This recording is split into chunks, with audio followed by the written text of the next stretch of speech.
So it's a chilly morning and I'm driving around in this Mini Cooper SD Convertible, and I have to say I'm feeling slightly self-conscious in this car. 65% of the people that buy this car are females, and if you are a man driving around in this car, chances are probably really good that the latest issue of GQ magazine is laying on the front passenger seat.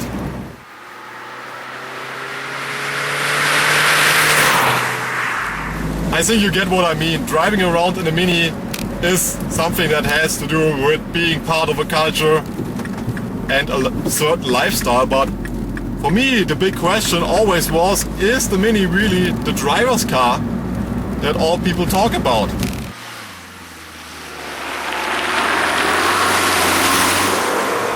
So the most common comment about the Mini is that it feels like a go-kart. And having raced go-karts myself, I have to say that for me it doesn't feel anything like a go-kart, to be honest. But the chassis of this car is really well sorted. The suspension is quite firm. Some people complain that it is uncomfortable, but I have to say I feel like some people nowadays have gone a little bit soft. I think it's really okay. The handling is really precise. The steering is absolutely direct and has nice weight to it. But overall, I have to say that I'm not overwhelmed by the driving experience of the Mini. Maybe my expectations for this car were too high, but I really don't feel like that it is in a different league than the Citroën DS3 or the Audi A1. With this Mini Cooper SD, BMW has missed the great opportunity of building a really fast diesel Mini. Because the engine of this car comes from the BMW 118 diesel. It has 143 horsepower and 305 Newton meters of torque. Normally I wouldn't complain about the BMW diesel engine. They are very smooth to drive and have no turbo lag at all, so you tend not to feel how fast they are, but they are very efficient.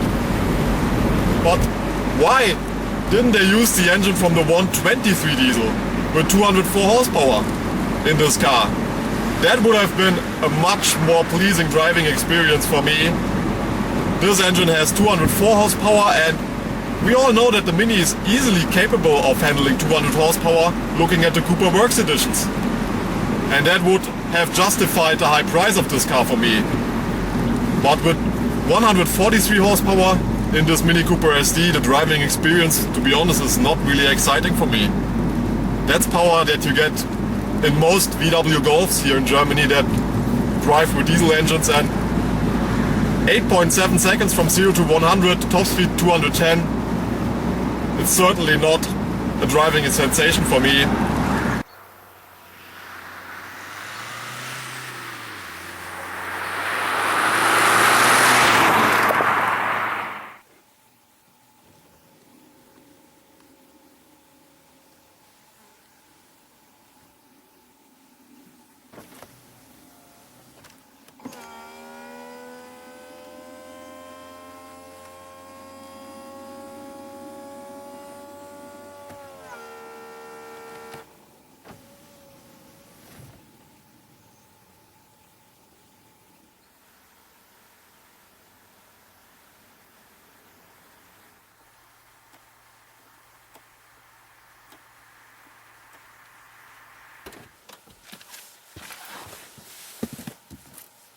Well, the interior of the Mini Cooper SD Convertible is quite nice to look at, and the driving position inside here is really okay and driver focused, so I like that.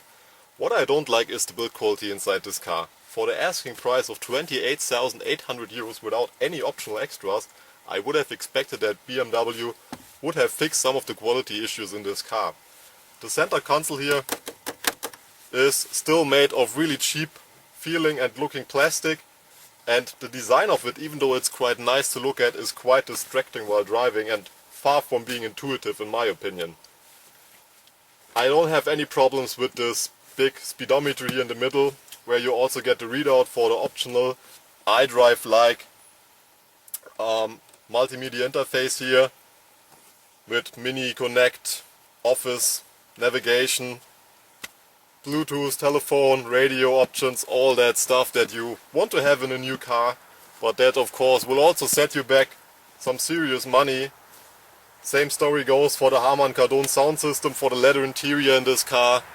And still, I don't think that the quality is up to the price.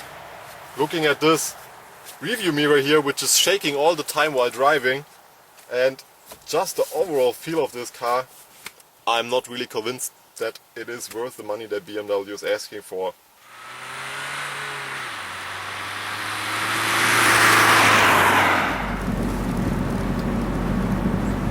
So while driving and ranting about this car here, I noticed something that is really a big issue for me, and that's the fuel economy of this car.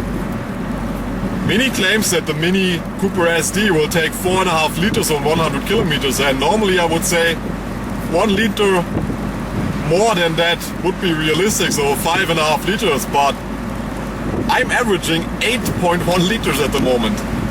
In a small hot hatchback convertible, cruising according to the speed limits here, not really driving fast, not revving the car that much. Maybe something is wrong with this car, but I don't think so. 8.1 liters on 100 kilometers. I'm sorry, that's just way too much. That's a fuel consumption that you would expect from a car with a petrol engine, but not from a diesel, so I'm quite surprised to see this number here on the readout.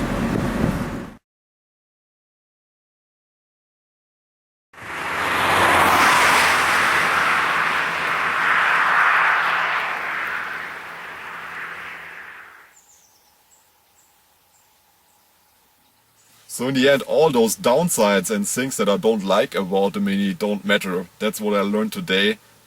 Driving around here in southwestern Germany, there are quite a few Minis driving around, and I've just been flashed by a nice looking girl in her Mini Cooper convertible.